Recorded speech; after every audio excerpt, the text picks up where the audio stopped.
Welcome back to another Karma's Ledger story compilation, where life's debts always find their way home. Tonight, we've got 4 powerful tales that'll pull you through every shade of love, betrayal, and redemption.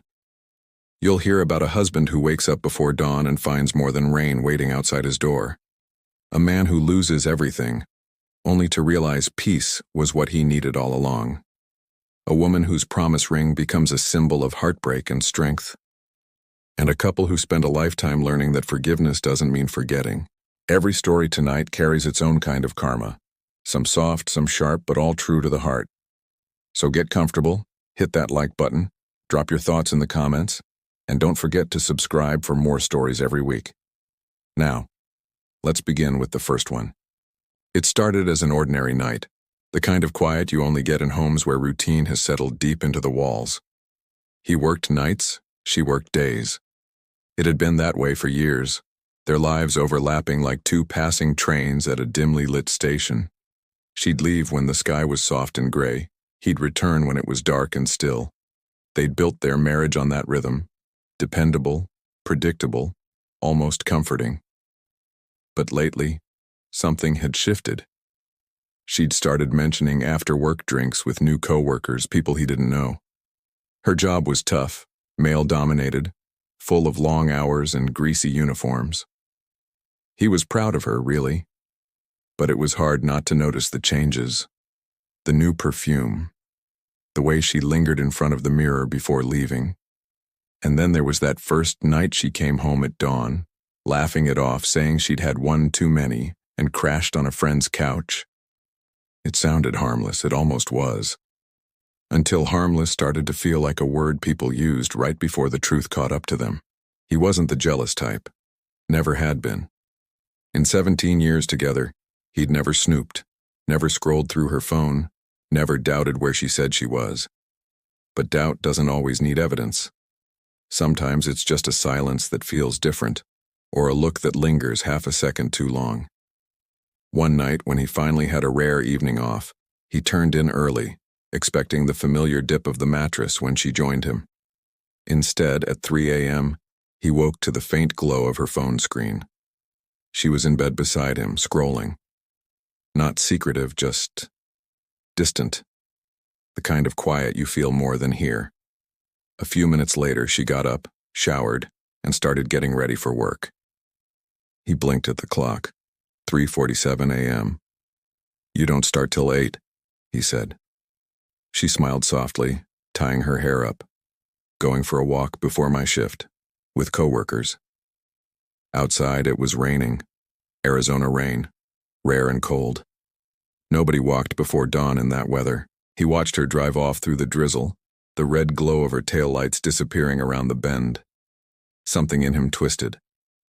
It wasn't proof, not yet, but it was enough to keep him awake till sunrise. Around 5, he texted her, asking if he could borrow the truck for a dump run. No answer. 15 minutes later, he called. She answered, her voice too even, too calm. "We're still walking," she said. "Just meet me at work later." He hung up, staring at the phone in his hand. If not for the rain, he might have believed her. But it was raining hard enough to wash away any lie she thought she'd covered. Later that morning, when she came home to change before her shift, she hummed softly while packing her lunch. No tension, no guilt. Just a strange serenity that made him feel crazy for even wondering. But he couldn't shake the thought that maybe the reason she seemed so calm was because she'd already decided what she was willing to lose. The next few days, he tried to pretend everything was fine. But curiosity, once awakened, doesn't sleep again. He checked her call logs, something he'd never done before. A new number kept showing up, dozens of times a day at odd hours.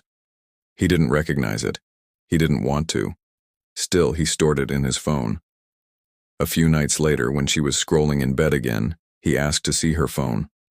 Her eyes flickered just once before she replied, "Why don't I see yours first?" He handed it over. No hesitation. "Go ahead." She scrolled half-heartedly, pretending to look, pretending not to care. When she finally gave hers to him, the message thread he wanted to see was gone, deleted.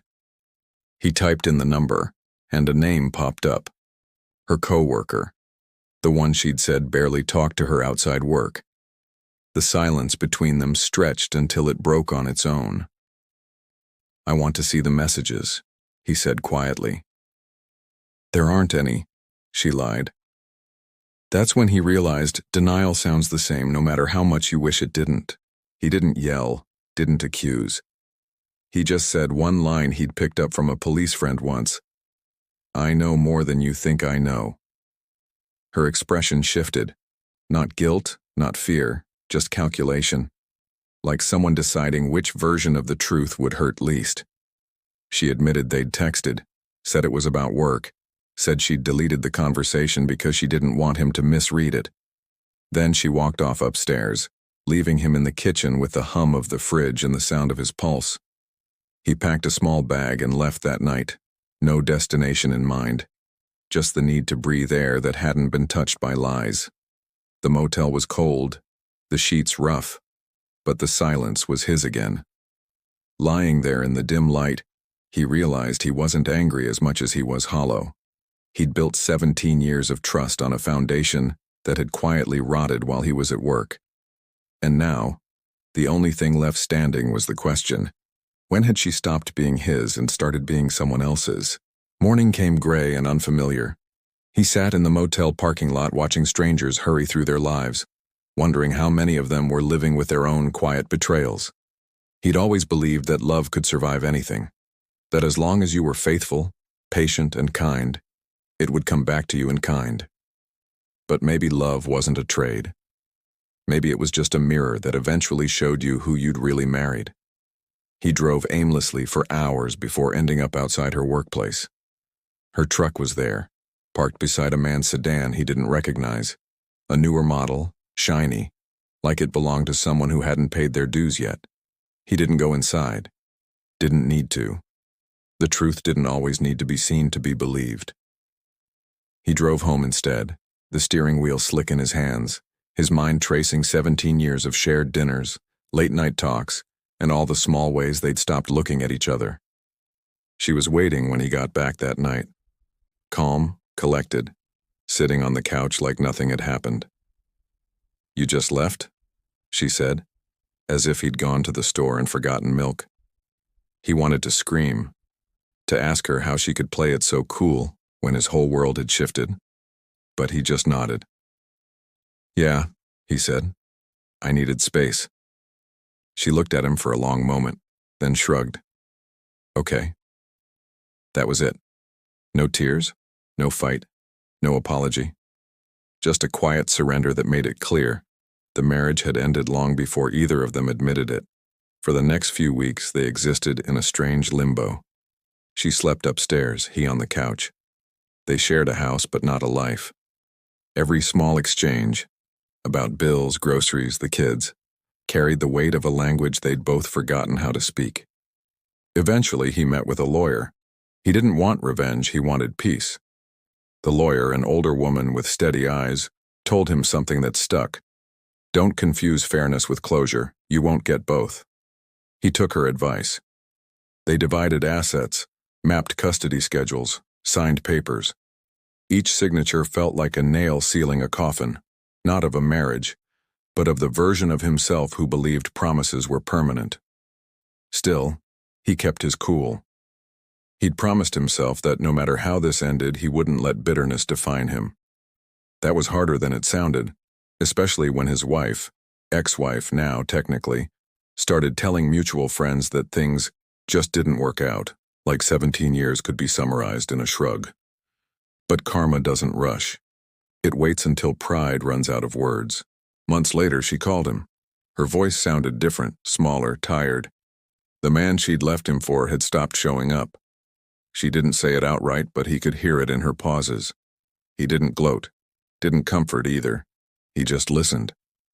When she finally said, "I think I made a mistake," he told her the truth he'd been learning the hard way. "So did I. I trusted you to never make one." Silence. Then she whispered, "I'm sorry." And for the first time, he believed her. Not because she meant it, but because she finally understood what it cost to lie to someone who'd given you everything. He hung up gently, no anger left. Sometimes closure isn't a conversation. It's the moment you stop needing one. By the time the divorce was finalized, he'd already rebuilt something resembling peace. He moved into a small place on the edge of town, quiet, with space for the kids on weekends and a yard big enough for thought. He started sleeping through the night again. Sometimes when rain hit the windows, he'd think of that morning, her truck fading into the dark, her excuse of a walk before sunrise. It still hurt, but it no longer hollowed him out. Because in the end, karma didn't punish her for what she'd done. It rewarded him for what he didn't, for not letting betrayal turn him cruel, for walking away instead of striking back. One morning, he woke before dawn, the air cool and still. He stepped outside barefoot and breathed in the rain. For the first time in a long time, he didn't feel like someone had left him. He felt like someone had finally arrived, himself. Coming toward our second story, this one walks slower, heavier. It's about the kind of heartbreak that doesn't explode but fades like a quiet echo in an empty house. When love slips away, sometimes what's left behind is the version of ourselves we never met before. Stay tuned till the end, because this one carries a quiet kind of karma, the kind that doesn't strike, it teaches. And while you're here, don't forget to like the video, share your thoughts in the comments, and subscribe for more stories every week. The day she left, he didn't shout. He didn't cry either. He just stood in the kitchen staring at the half-empty coffee cup she'd left behind. Lipstick print faint against the rim. It was the smallest evidence of something already gone. They'd been married 19 years, built a life brick by brick, bill by bill, in a house that had seen everything from lullabies to slammed doors. But lately, silence had become their loudest language. He'd blamed himself at first, for working too much, for letting routine dull their edges. He didn't know there was someone else until the signs stopped being subtle. The late-night work errands, the sudden obsession with her phone, the new perfume that didn't smell like her. When he finally confronted her, she didn't deny it. Just looked at him with tired eyes and said, "I don't think we can fix this." That was the moment the house, their home, stopped feeling alive. He didn't want revenge. He wanted understanding. But when he tried to ask her why, her answers came in pieces too small to hold. "It just happened," she said. "I didn't plan it." As if betrayal could ever be accidental. He left that night, not because he wanted to punish her, but because he couldn't breathe in a space that smelled like her perfume and someone else's shadow. For days, he slept in his truck, parked near the edge of town by an old diner that never closed. The waitress started leaving extra coffee on the counter for him without asking. She'd seen that look before. Eventually he went home, if only for the kids. She was polite, distant, civil. They became two strangers raising the same children under one roof. Every interaction was a transaction. "You pick up groceries? The kids need lunch money. Don't forget the dentist." It was cohabitation by necessity, not love. He started therapy after a friend insisted. The therapist was blunt, kind, and uncomfortably perceptive. "You're trying to make sense of something senseless," she said. "Stop looking for closure from someone who benefits from keeping you confused." That line sat with him. He began to see the pattern, the mixed signals, the small gestures meant to keep him hopeful. She'd smile when she needed something, soften when she sensed him pulling away. Guilt can be its own manipulation, he realized. But still, he couldn't fully let go. 17 years of loyalty doesn't unravel neatly. One night he found himself scrolling through old pictures, their wedding, their first home, their youngest's birthday party. Moments that once felt infinite. He realized then that grief wasn't just about losing a person. It was about losing the version of yourself that believed forever was real. The divorce lawyer was calm and clinical, explaining numbers and clauses like she was describing weather patterns. He learned about equity, custody, and percentages, how love eventually becomes math. They divided everything, but it wasn't equal. How could it be? She wanted the house, He didn't fight her on it. "If it means that much to you," he said, "keep it." The lawyer gave him a look, part pity, part warning, but he'd already made peace with it. The house was no longer home. It was a reminder. The walls held too much, laughter that had turned brittle, promises that no longer fit. Sometimes letting go isn't weakness. It's mercy, for both of you. Months passed. The papers were signed. She stayed in the house. He moved into a small rental across town. Life shrank to essentials: coffee, work, silence. He stopped checking her social media, stopped wondering who she was with. The kids came and went between houses, adapting faster than he expected. He found comfort in small routines: cooking for one, long drives at dusk, learning how to be alone without feeling lonely. Every so often, she'd text about something practical, a school form, a repair bill, and for a fleeting moment he'd glimpse the woman he used to know. But that woman was gone, replaced by someone chasing something he could no longer understand. Still, he wished her peace. Even as he signed the last of the documents, he meant it. Because forgiveness, he'd learned, wasn't about giving her absolution. It was about freeing himself from the weight of her choices. 6 months after the divorce, he drove past the old house on a whim. The porch light was still the same one he'd installed himself, flickering just a bit, stubbornly refusing to die. Her car wasn't there. The blinds were open, and for a brief second he saw a man through the kitchen window. Younger, well-dressed, unfamiliar. He smiled at something she said, his hand resting on her shoulder like he belonged there. The image burned itself into his mind. It wasn't jealousy that hit him. It was something quieter, more resigned. The realization that she'd replaced the memories as easily as moving furniture. He drove off without slowing down. That night, he didn't dream about her. He dreamed about painting walls, building new ones, living in a house that had no ghosts. Life, as it tends to, kept going. He found rhythm in simplicity. Early mornings with black coffee, late evenings on the porch with quiet music. He took up small woodworking projects, the kind that didn't require conversation. One weekend, he built a birdhouse and hung it outside his window. 2 days later, a pair of bluebirds moved in. He laughed, his first real laugh in months. Healing wasn't dramatic, he realized. It was quiet, built from small proofs that life didn't end just because a chapter did. He stopped checking his phone for her messages, stopped replaying what-ifs. Each day, her absence felt less like a wound and more like a scar, tender but closed. Then one afternoon she called. Her voice was thinner than he remembered, fragile in a way that startled him. The man she'd left for had broken things off. He said he wasn't ready for something serious, she said softly, as though expecting comfort. He didn't gloat, didn't remind her that she'd traded vows for a maybe. Instead, he listened, calm, detached. When she finally asked, "Do you ever think about us?" he said, "Sometimes, but not the way you mean." Silence. Then she whispered, "You were always too kind." He hung up, not angry, just done. That was the last time they spoke. Years later, he drove by the old house again, this time out of curiosity, not nostalgia.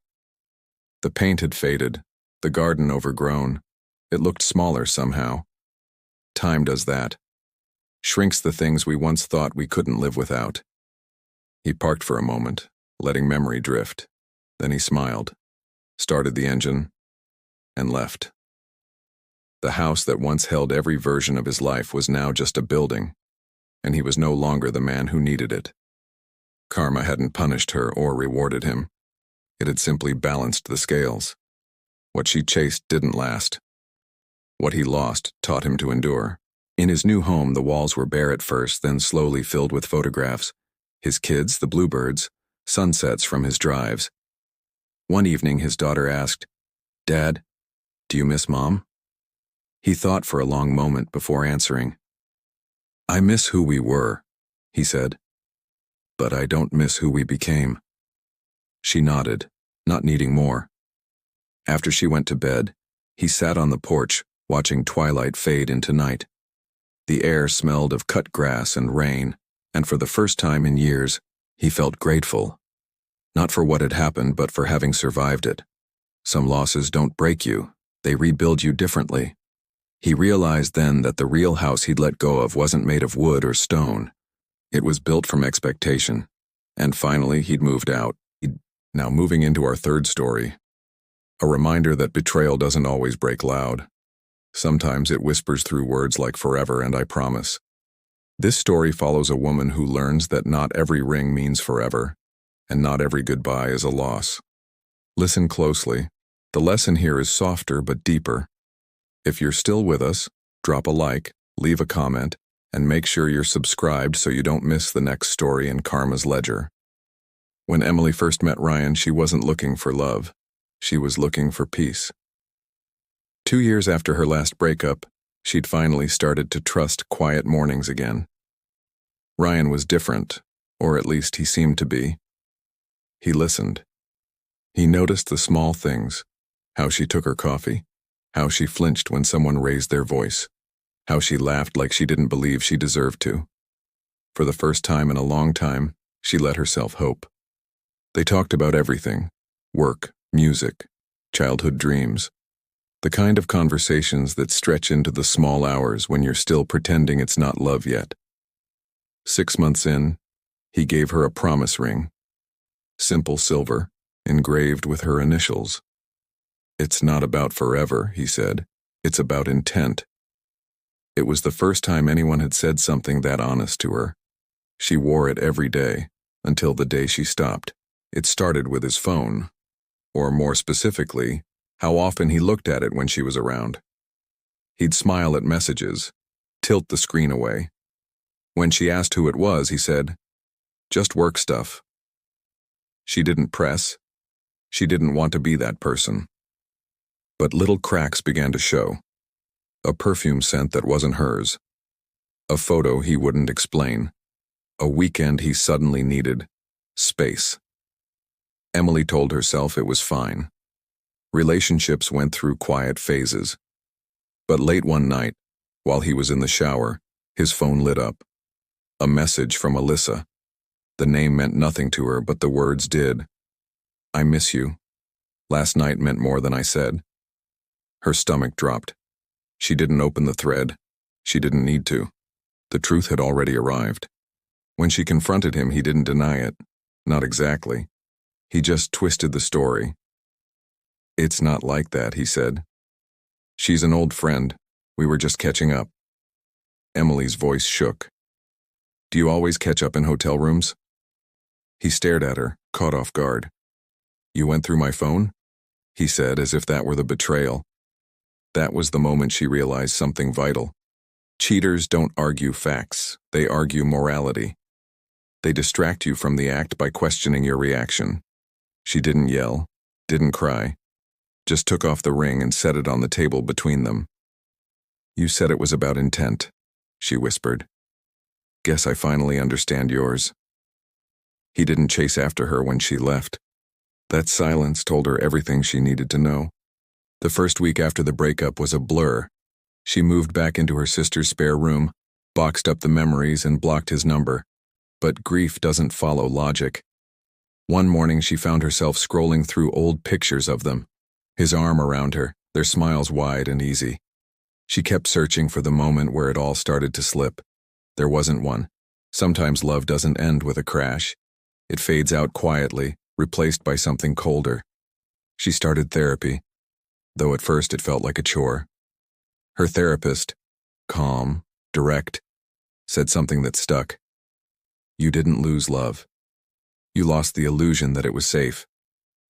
That hurt more than anything, because she'd built her whole sense of safety around someone who used it as a shield for their own deceit.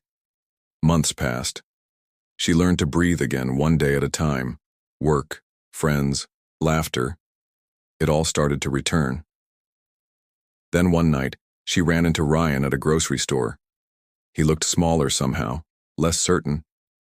They talked for a few awkward minutes near the frozen food aisle, pretending it was normal. When she turned to leave, he said, "You still wearing it?" She frowned, confused. "The ring," he said. "I thought maybe you kept it." She smiled then, not cruelly, just with clarity. "No," she said. "I promised myself something better."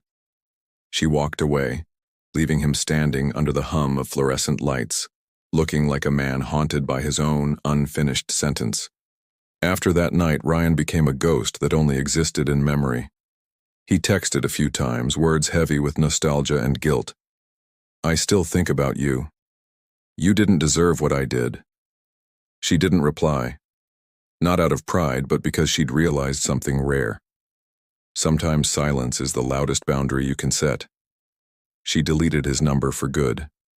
Life slowly filled in the gaps he left behind. She took weekend trips, joined a book club, learned to enjoy her own company again. One evening, she stood in front of the mirror, her wrist bare where the ring used to sit. For the first time, she didn't reach for it. The absence didn't ache anymore. It felt like a healed scar, visible, but no longer tender. One afternoon, she met someone new, Mark. He wasn't charming in the way Ryan had been. He didn't sweep her off her feet or fill silences with pretty lies. He was patient, steady. When she told him she wasn't ready for anything serious, he said, "That's fine. Let's just be kind to each other for now." It sounded simple, but it carried weight. Kindness, she realized, had been missing from her life for too long. They took things slow. He never asked about the ring, but one day when she mentioned it, he smiled and said, "That's not a bad promise, just maybe it was meant for yourself all along." It wasn't romance that healed her. It was understanding that love wasn't supposed to cost her peace. Months later, she heard through mutual friends that Ryan had been laid off. The new woman he'd left her for was gone too. The rumor was he'd tried to reach out to a few old flames, that same cycle of guilt and loneliness repeating itself. For a moment, she almost felt pity. Almost. But karma doesn't always arrive with drama. Sometimes it shows up as the slow awareness that you've burned every bridge and have no one left to blame. She didn't celebrate his downfall. She just let it pass through her, the way the seasons do when you finally stop waiting for winter to end. On her birthday, Mark surprised her with a small box. Inside wasn't jewelry. It was a folded piece of paper, a note. "No promises," it said. "Just presents." She laughed, tears catching her breath. It wasn't about grand gestures anymore. It was about being seen. That night, she put the old promise ring, the one she'd almost thrown away, into a drawer instead. Not out of bitterness, but as a relic of who she used to be. A reminder of what she'd survived. She didn't need to forget the past. She just needed it to stop defining her. Years later, when she looked back on it all, Emily didn't think of betrayal first. She thought of the silence afterward. The space where she rebuilt herself. The quiet where she learned what real love should feel like. She understood now that the promise ring had never been about Ryan's intent. It had been about her own capacity to hope. And hope, she learned, could be reborn, cleaner this time. On her dresser sat a new ring. Gold, simple, not a promise, but a symbol. This one didn't come from someone else. She'd bought it for herself, and when people asked if she was married, she'd smile and say, "Yes, to my peace, coming toward our final story tonight, one that stretches across a lifetime. It's about love that survives what it shouldn't, forgiveness that takes decades, and the kind of karma that arrives as peace instead of pain. It's slower, quieter, but it might just stay with you the longest." Before we begin, take a moment to like the video, share it with someone who needs it, and subscribe for more stories that remind us how time can heal what pride cannot. Harold met June in the summer of 1973, when the world felt wide open and forever seemed like something you could reach with both hands. She was 20, bold and sharp-witted, the kind of woman who could turn a grocery line into a conversation worth remembering. He was steady, shy, working long hours at the factory his father had nearly broken himself in. Their first date was a county fair, their first fight was about nothing, and their first promise, whispered under the hum of streetlights, was that they'd always tell each other the truth. It was a good promise. It just didn't last forever.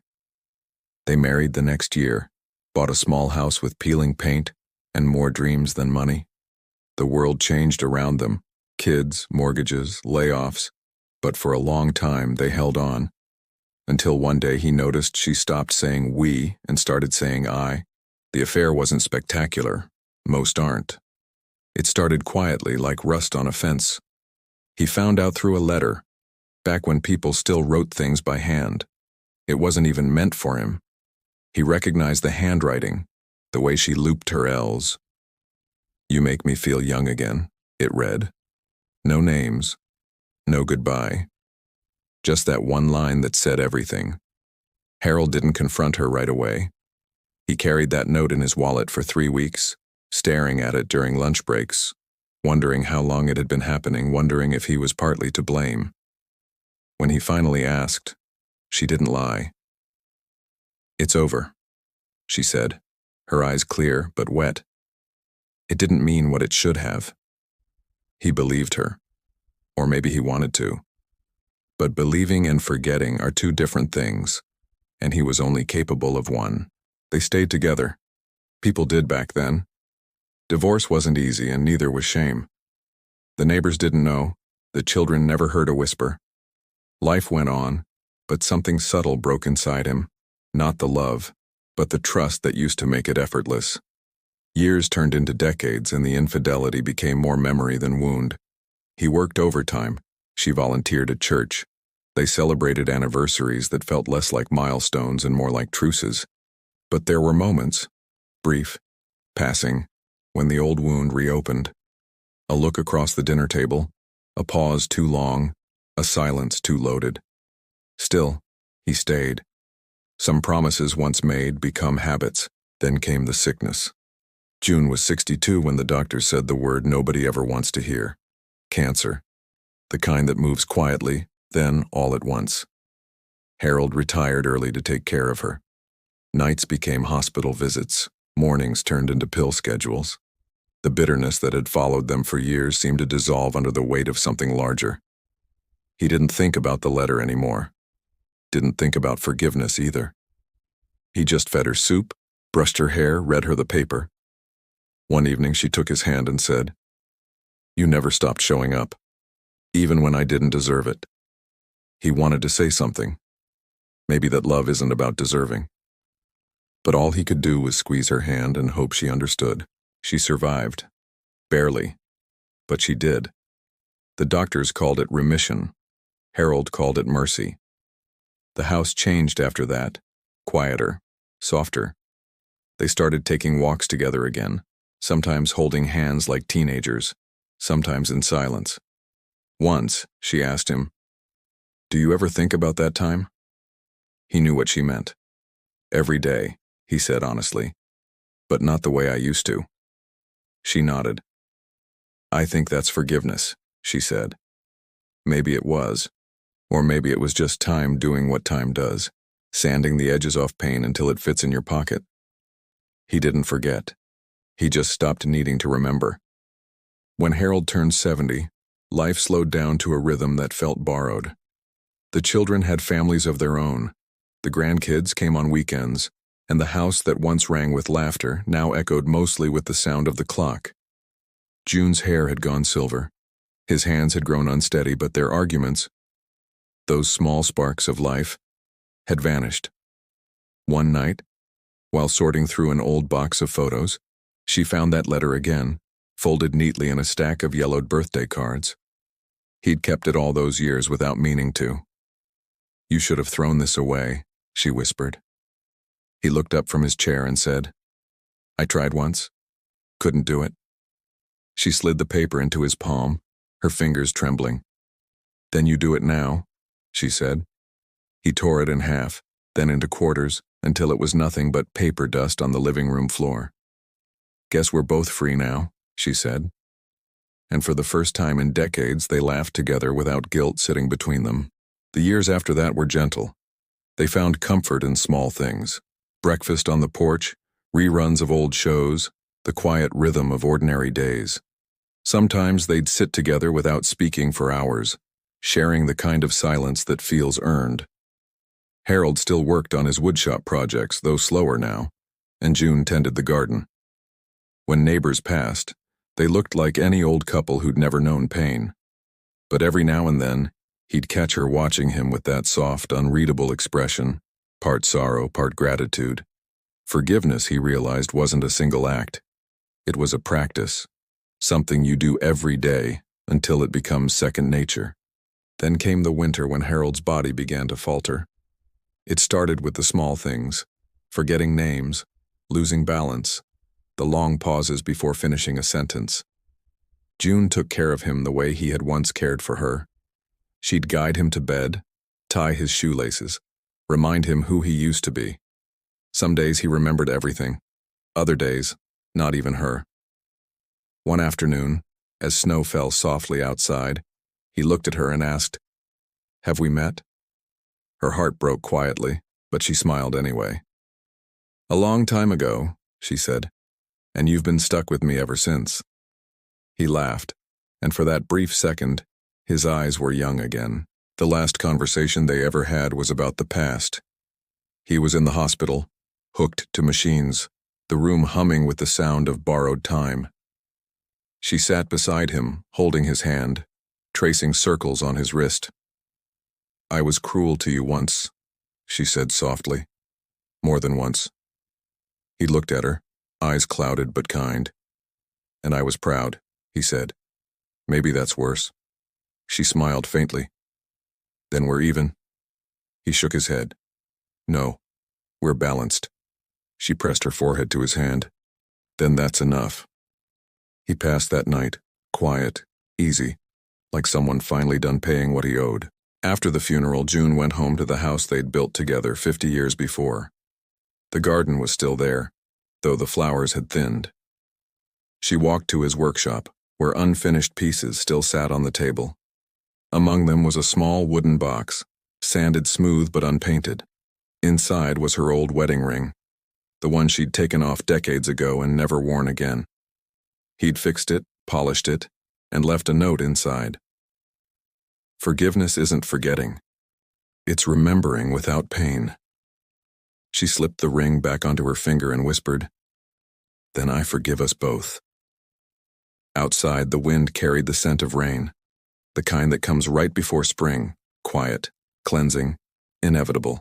And that brings us to the end of tonight's stories. 4 lives, 4 different paths, all tracing the same truth. Karma doesn't come to punish or to save. It just comes to balance. For some, it's the silence after betrayal. For others, it's the peace that finally follows forgiveness. Maybe for you, it's something still unfolding, something you'll only understand when the storm has passed. If these stories found you tonight, stay a while. Like, comment, and share your thoughts. Your stories matter just as much as the ones we tell here. And if you haven't already, subscribe to Karma's Ledger, where every week we explore the choices that make us, break us, and sometimes set us free. Until next time, be kind, be patient, and remember, the universe keeps its own books.